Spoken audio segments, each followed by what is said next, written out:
How's it going, you guys? So, in this video, I want to talk a little bit about my observations with people who had heart attacks and were diagnosed with heart disease.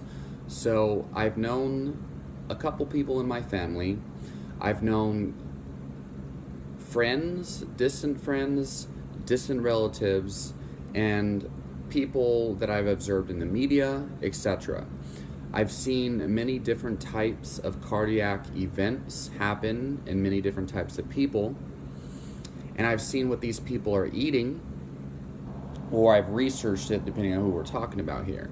I have a couple of uncles, I have some relatives on other parts of my family who have had heart disease, and family friends who have had heart attacks, one of which was a vegetarian, but that's not saying much.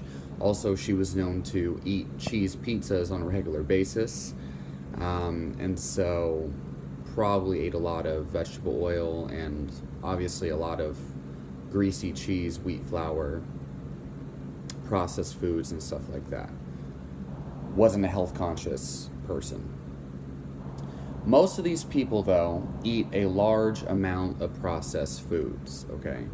Now, Bob Harper and John North, who are both athletes, you could say. I wouldn't consider Bob Harper an athlete. I think he's an anorexic, orthorexic person with an obsession with weight loss. Never looked healthy to me.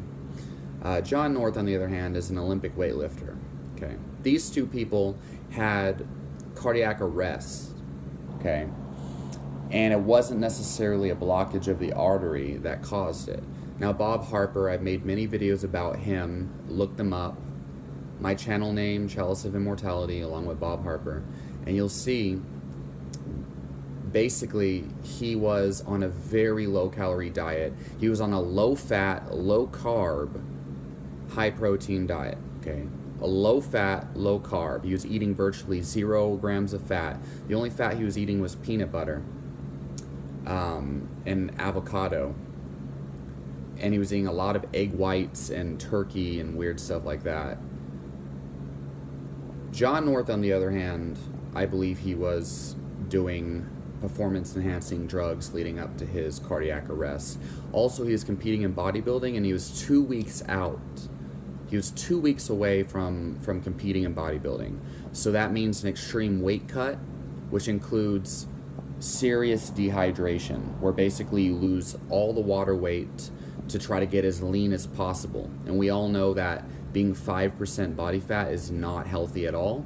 And draining your body of water and electrolytes is obviously not good for your heart and will cause cardiac arrhythmias. Of course, he was told that he has a genetic disorder, and so is Bob Harper, and they wear pacemakers and whatnot now. But the bottom line is, those are not, those are extreme cases, okay? Those are not arteriosclerosis or plaquing of the artery related. Those people were basically dehydrating themselves and restricting calories to the point where their heart was under so much stress and electrolyte imbalances, which caused cardiac arrest. Now, most of the people that I know, the relatives and my uncles, step-grandpas and whatnot, that have had heart attacks, they've eaten large amounts of margarine, fried foods, okay, like fried chicken. Not all of them ate a lot of fried foods, but every one of them ate margarine, okay? They spread margarine on everything. Dinner rolls with margarine. Margarine. And this is a primary thing I've seen across the board is margarine, vegetable lard, and corn oil and vegetable oil, okay? My girlfriend's grandma, she used to put corn oil in everything. And she would use like country crock, vegetable spread or whatever, margarine. And she had a heart attack. She hardly ate any meat. Lots of refried beans with corn oil.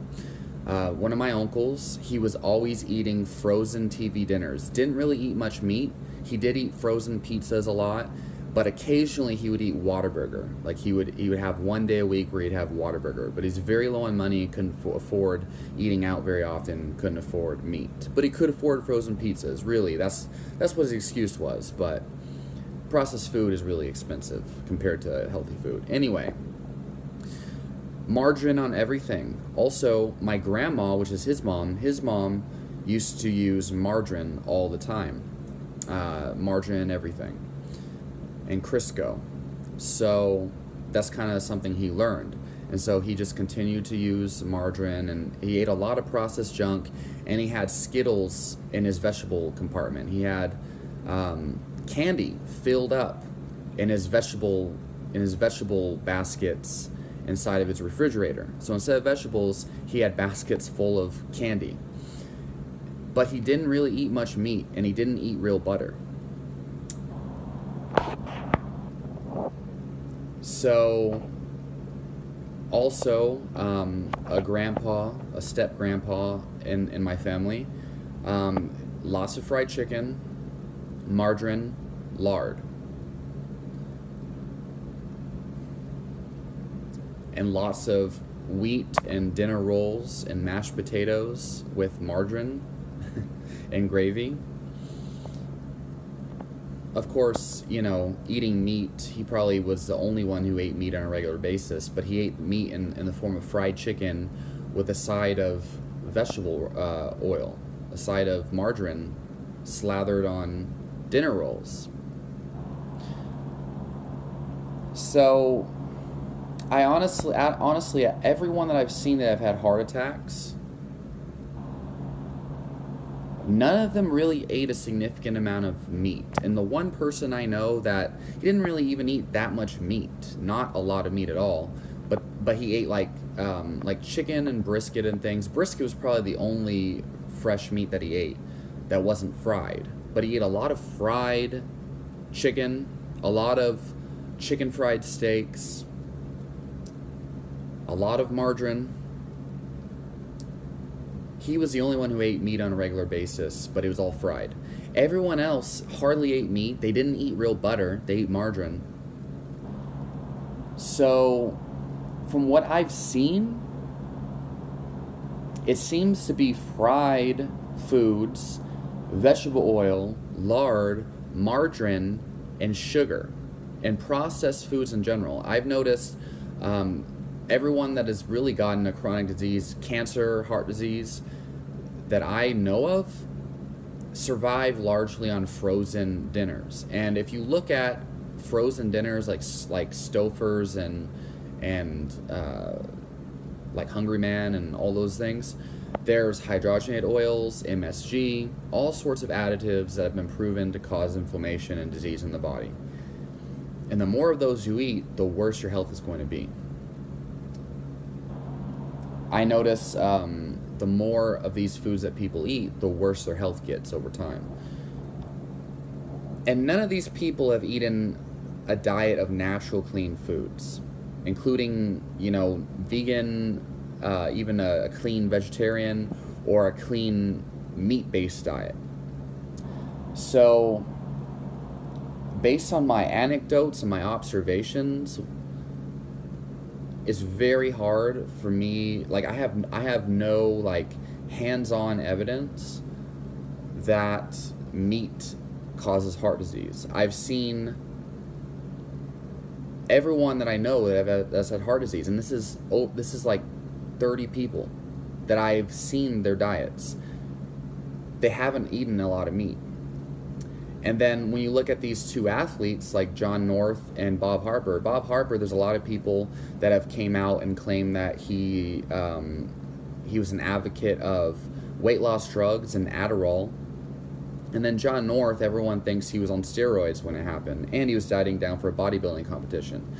Both John North and Bob Harper were at very low body fat percentages, and both of them were in a weight loss phase. And both of them were eating low fat and restricting their calories and their carbs, and probably super dehydrated. Bob Harper ate a very low fat diet, even though everyone thinks he did bulletproof coffee, but he didn't if you look at his Instagram post. So judge for yourself. Leave your questions and comments down below. and let me know what you think. This is just an observation. I'm aware of the science.